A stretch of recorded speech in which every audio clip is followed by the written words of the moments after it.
I tell you something. Well, we're on we'll the just air wait till now? the next break. Okay, Sure.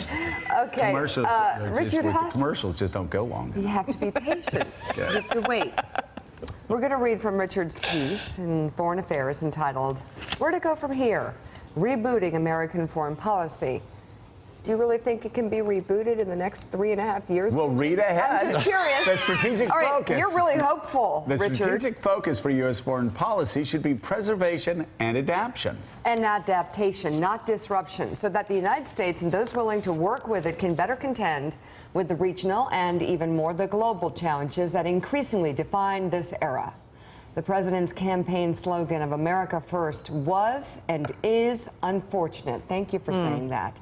American patriotism can be defined and operationalized in ways compatible with responsible global leadership. And figuring out how to do that from here on in is the Trump administration's central challenge. But Richard, discipline is needed for that to happen. I mean, this took many decades, as we know, with the best minds on this. And now we have this president tearing down our alliances and everything we've worked. Do you think it's possible to reboot? And also listening to Steve Bannon on Article 5 when General Mattis, the best in the business, and General McMaster and Rex Tillerson say put this in. And at the last second, a guy who calls himself a Leninist who wants to destroy the world, you know, tear down government, gets him to strip that out. Look, I argue we don't need a tear down, we need a renovation. I'm not predicting they're going to get it right. What I basically say, here's what they need to do in order for the United States to protect its interests in the world and for the world to basically not unravel. It's up to them. I don't have control of that. They're going to have to act with discipline, and they're going to have to recognize the important part of their inheritance. And sure, we need change in the world. I'm not arguing for a pure status quo, but there's important things like our alliance structure in Europe, like the world trading system and so forth. If they disrupt that, almost like healthcare, and they don't have anything to replace it with, they are going to create a world, not only where the world will do worse, but the United States will do worse. We can't build a giant moat around this country and insulate ourselves from a world that unravels. So, you know, Rick, what continues to surprise me is when I talk to my friends, talk to my relatives, talk to Republicans that I've known through the years, they're not concerned about the foreign policy things that we're concerned about. They think that Europe has gotten a free ride for 50, 60 years. They think the United States has been the 911 for the world. They think Donald Trump's instincts are right. And I'm only bringing this up because we are in a bubble. We are concerned. But the Republicans and the conservatives I talk to, unless they're in the foreign policy establishment, they just don't seem to care, and they think his instincts are right. Yeah, some of it's true, right? So about that the Europeans don't pay enough and NATO should be strong, et cetera, except Donald Trump went and undermined NATO from the very beginning. But the problem is the United States has a unique role in the world, and when we abrogate our leadership, we pay for it in blood. No, I understand that, but this is, again, such a disconnect. How do you explain? The foreign policy part of it is what concerns me the most, other than his lack of respect for free speech and his lack of respect for an independent judiciary. Those are 1 and 2. But a close third is foreign policy. This really concerns me. No, it is concerning. But I will guarantee you 90% of the people who voted for me don't give a damn. And they're like, let Japan and let Germany start paying for their own. Because they believe that things like NAFTA and the TPP that didn't go through was eventually going to hurt them. But the truth is, NAFTA overwhelmingly helped people. There are higher paying jobs in Indiana, Mike Pence's home state, than there were before NAFTA. And that goes, and then what we never see and we never talk about is the consumer side.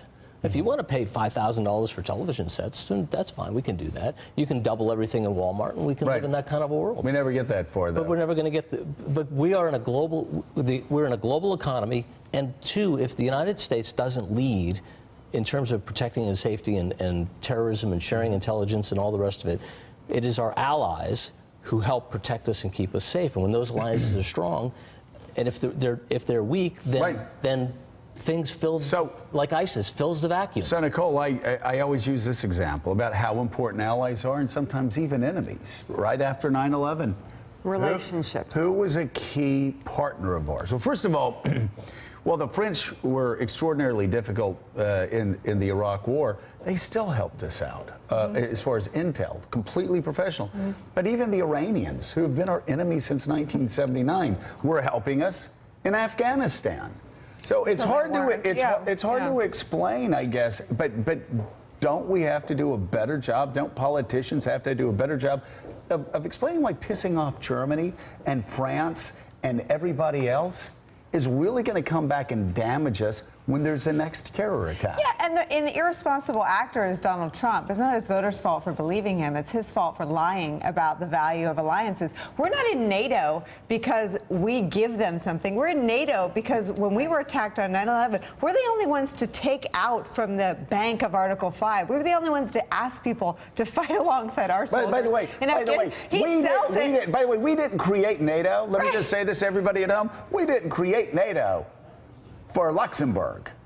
We didn't create NATO for every country across Europe. We created NATO for us. Right. We were being selfish. We're the beneficiaries of NATO. We are always the beneficiaries. And we declared war on Afghanistan, and their sons and daughters went and died and fought alongside us in the coalition. So Donald Trump lies. Donald Trump lies about our alliances. He may not know, but Mattis should pull him in for tea and tell him. I mean, it is time. Yes. So I agree with you. Voters may not be upset about his foreign policy, but they should be, because he has lied to them about the purpose of our alliances. Aren't an act of charity on American, right? They're an act of national security. So the real disservice he's done is not just to his voters who've been scammed or conned. It's to the soldiers who rely on alliances so that they don't fight wars alone. And General Mattis is the biggest believer in the importance of building alliances of anybody. And I'll tell you, I think I'm probably more conservative than most people when it comes to sort of the America First philosophy. I don't like that philosophy. But I remember in one of my first debates, one of my opponents said, we have a responsibility as citizens of the world to, and I just stopped. I get, not citizens of the world. We're citizens of the United States. We have one interest, and that's making this country stronger, safer, better. So, like I said, I don't want to be part of all of these alliances to help other people.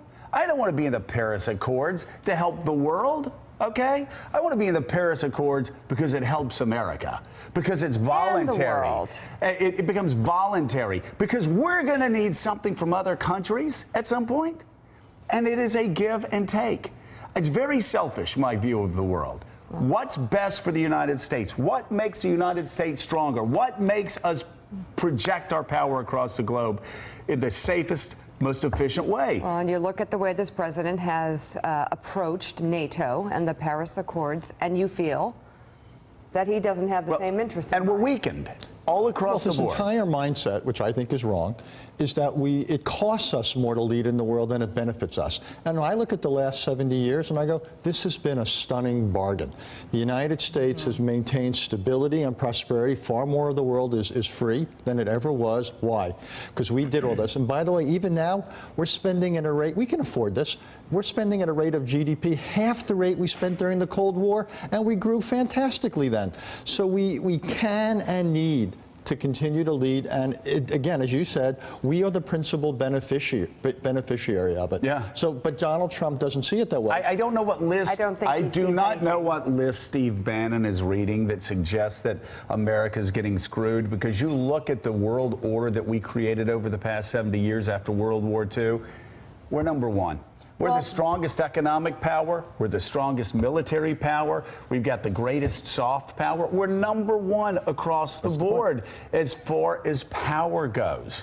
And influence. And power and influence in all ways. And yet, Mika, they're suggesting that somehow we're like number 45 or something, and we've been scammed, and we've been no, we've done pretty well. We've got a great return on investment, and that's what we should be saying to the American people. This has been a great investment, and we have benefited from it. So you asked about what Steve Bannon's view is and what his approach is. Read about him. I'm not even going to say it because it'll sound snarky, but read about him. That's what you get. I've just got to say, I think, read his background. You know, a lot of people have looked at us and said, well, you guys knew him for so long. Why are you so disappointed in him? Why are you so upset by what's been going on? I think so much of it has to do, I'll be honest with you, with the fact that you have a couple of people around him in a very dysfunctional White House, that he's listening to all the wrong things. He's listening to somebody that's saying tear down alliances built by the countries who sent their men to die as they were scaling the cliffs of Normandy, and spent the last 70 years by our side building a world structure that allows the United States to be the most powerful, the most economically driven, again, and the most influential across the globe. So why do you want to tear that down? I don't think he understands, honestly. The president himself, I actually don't think he gets Do you think he's torn it down? Do I think who's torn it down? Yes. Trump? Oh, no. I mean, do you think it's destroyed, or do you think no, no. within repair? Where do you think it is, though? Oh, no. America. I remember what my college professor told me when I was a huge Reagan fan. He just won 49 states. He's a dean of history, and he took me out to lunch. I got a scholarship. That's the first time that had ever happened in my life. And I sat down and I wanted to talk to him about Ronald Reagan because I was so excited about Reagan. And I said, "What do you think about Reagan? This is great, isn't it?" And he said, "I think America's strong enough to even survive 2 terms of Ronald Reagan." And I was heartbroken. But you know what? We're strong enough to survive 1 term. But there will be damage done. And that's the part where I think you need to be more realistic. But here's the deal. There will be damage done. Not just going to survive. But we have a 240-year-old brand. Yeah. And they know this is about Donald Trump. They know it's about an election that he lost by 3 million votes. And they've been through some pretty bad things dealing with the United States of America before. I mean, think back to 2003 and 2004. It's not as bad as it was when Chirac was taking money from the Iraqis. And then his foreign minister would go to the United Nations and undercut us. That was the low point. We survived that. What about Schroeder? We survived that. I'm thinking this is worse, and I think you're wrong. Thank you. Richard's new piece is in Foreign Affairs magazine. I'm with Mika. Just ahead this morning. I'm just saying we're resilient. We'll survive. Yeah. We will survive. It will be ugly, and there will be a lot of damage. Will somebody cue up Lee Greenwood? MSNBC's Steve Kornacki, the New York Times' Peter Baker join us. Thanks for checking out MSNBC on YouTube, and make sure you subscribe to stay up to date on the day's biggest stories. And you can click on any of the videos around us to watch more from Morning Joe and MSNBC. Thanks so much for watching.